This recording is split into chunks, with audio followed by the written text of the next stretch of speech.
Marking a milestone here at Wink News, 70 years of coming into your living room, delivering the news of Southwest Florida to your television set. Of course, now we also bring it to you streaming, online, even in the palm of your hand. And as Wink News anchor Lois Tomey explains, as our area has grown and continues to develop, we have been and will be with you every step of the way.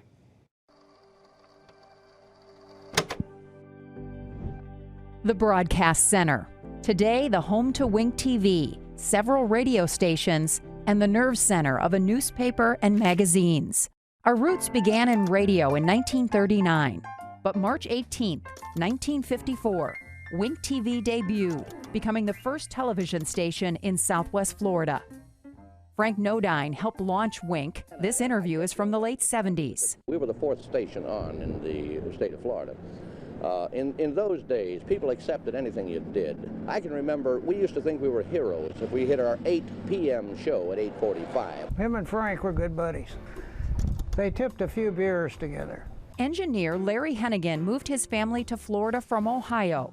His son Tim still lives in Cape Coral. He put the transmitters together, he put everything, the cameras, everything together. Of course, Cape Coral wasn't even here. If it happened on the Gulf Coast or beyond, we brought it right into your home. WINK News, Fort Myers, Lee County. All of it, a living piece of history in the Wolfson archives. Local government, tourism, money matters, education.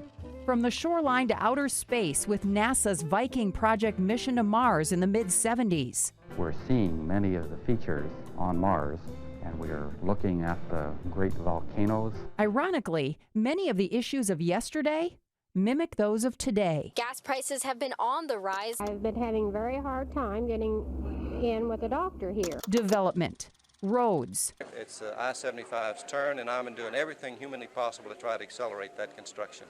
The construction of Interstate 75 and Alligator Alley. When 9/11 happened, we were there as President George W. Bush got word of the attack. Then, who can forget the hurricanes? Andrew. It's one of 1,000 homes that have been abandoned. It is in really rough shape. Charlie, Irma, Ian. More than 1.5 million people now call our area home. And as Southwest Florida continues its recovery and growth, we are growing with you.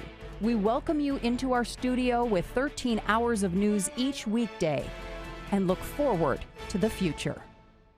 Lois Tomey, Wink News. Wow. It's amazing, all the places that we've been in. We're so glad to be here with you now. Throughout the 70 years, too, Wink has remained a family-owned business focused right here in Southwest Florida. Yeah, so happy 70 years, and thank you for all of the years of watching. Yes, we're glad you're here.